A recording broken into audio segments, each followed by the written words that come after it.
Ya, pemirsa, kemarau panjang yang merupakan efek dari El Nino akan mencapai puncaknya di akhir Agustus hingga September nanti.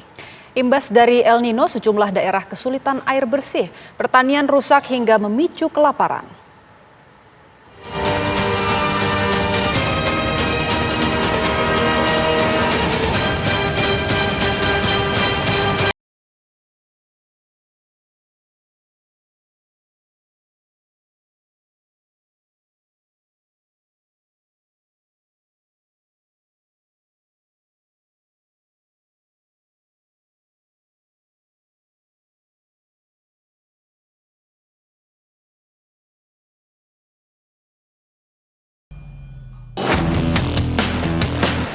El Nino dalam bahasa Spanyol bermakna gadis yang cantik. Namun si cantik El Nino ditakuti karena menghadirkan kekeringan panjang hingga kelaparan di berbagai belahan dunia.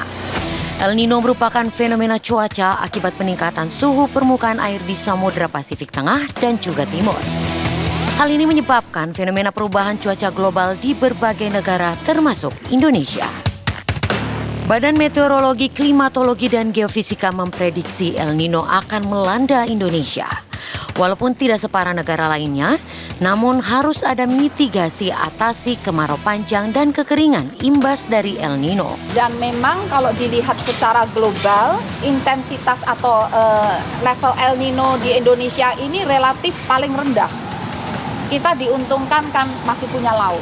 Nah, karena ini fenomena global, jadi terjadinya tidak hanya di Indonesia, tapi juga di negara-negara lain yang terdampak. Itu ya, misalnya India, Thailand, ya, Vietnam, itu juga terdampak. Dan dari kami kan juga membandingkan nih dampak ini dengan negara-negara lain.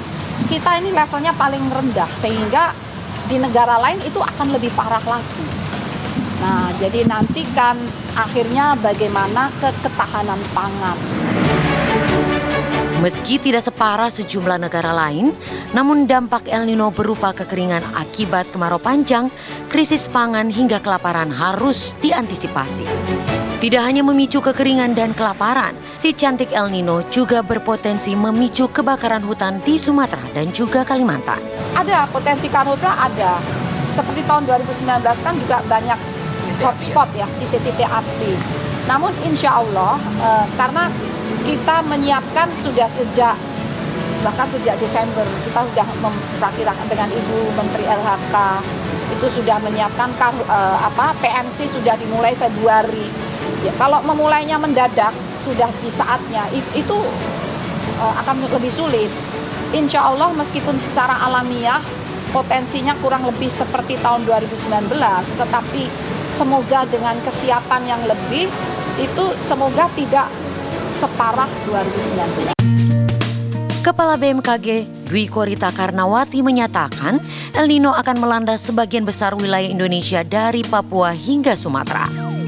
Puncak El Nino saat ini sudah berada di depan mata, yaitu di akhir Agustus ini sepanjang September dan berpotensi memanjang.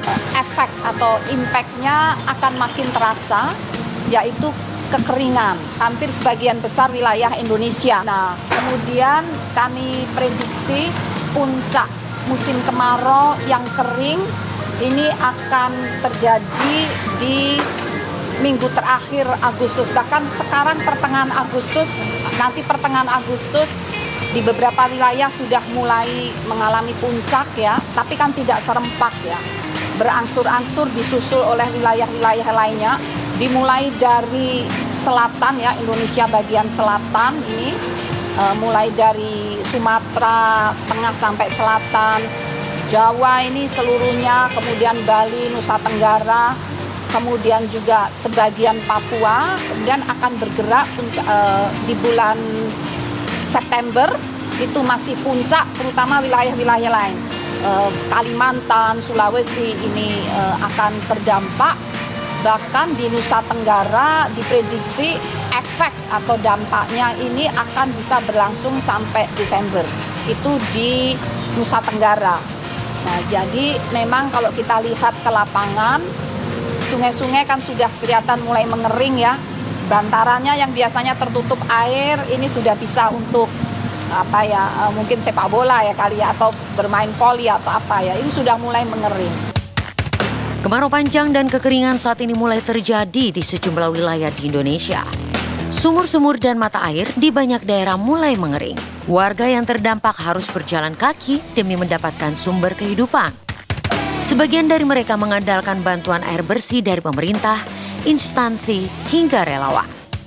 Kekeringan juga mulai berimbas kepada pertanian. Tanaman petani mengering, bahkan banyak yang terpaksa memanen lebih awal untuk menghindari kerugian. Kelaparan yang dikhawatirkan juga mulai terjadi, salah satunya di Papua Tengah. Wilayah ini dilanda kekeringan plus cuaca ekstrim yang menyebabkan warga kehilangan sumber pangan. Akibat kelaparan, setidaknya 6 orang warga meninggal. Menteri Pertanian Syahrul Yassin Limpo menyatakan cadangan pangan Indonesia mencukupi untuk menghadapi kemarau panjang tahun ini. Ia meminta rakyat tidak perlu khawatir atas ketersediaan pangan. Oleh karena itu ketersediaan dari neraca pemerintah yang kami pegang semua berjalan cukup baik, aman sampai Desember katakanlah seperti itu. Dan data yang paling valid dari kami yang sudah diakurasi adalah antara fakta dan datanya, faktualisasinya itu sampai September. Dan sampai September kita masih punya overstock di atas 2,7 juta. Artinya dari setiap bulan masih ada panen di atas 800.000 hektar, itu menghasilkan cukup untuk kebutuhan kita setiap bulannya di atas 2 juta. Dia bahkan menyatakan dampak El Nino tidak seburuk yang digembor-gemborkan. Sejumlah waduk yang ia tinjau disebutnya memiliki cadangan air yang cukup hingga 6 bulan walaupun tidak setetes air pun yang terjatuh dari langit. Oleh karena itu salah satu hal karena kita menghadapi juga El Nino, maka tadi Bapak Presiden memerintahkan untuk mempersiapkan berapa sih kalau yang terjelek terjadi dengan El Nino itu. El Nino kekeringan, dan kekeringan itu membawa air yang sangat terbatas, panas yang cukup membuat produktivitas pasti turun. Kita akan mempersiapkan kurang lebih 500.000 hektar untuk antisipasi El Nino. Walaupun dalam kenyataan sampai hari ini tentang El Nino dan lain-lain sebagainya yang digambarkan akan panas dan lain-lain, saya habis cek beberapa waduk-waduk dan dam kita yang besar, ternyata airnya cukup. Dan dam-dam besar itu bisa bertahan sampai 6 bulan tanpa hujan pun.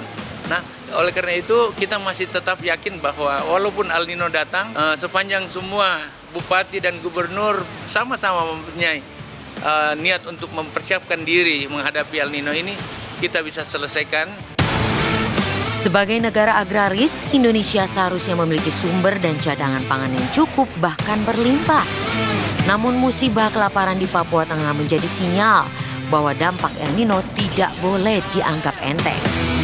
Pemerintah harus menyiapkan langkah strategis agar tidak ada warga yang kelaparan, apalagi sampai ada jiwa yang melayang seperti di Papua.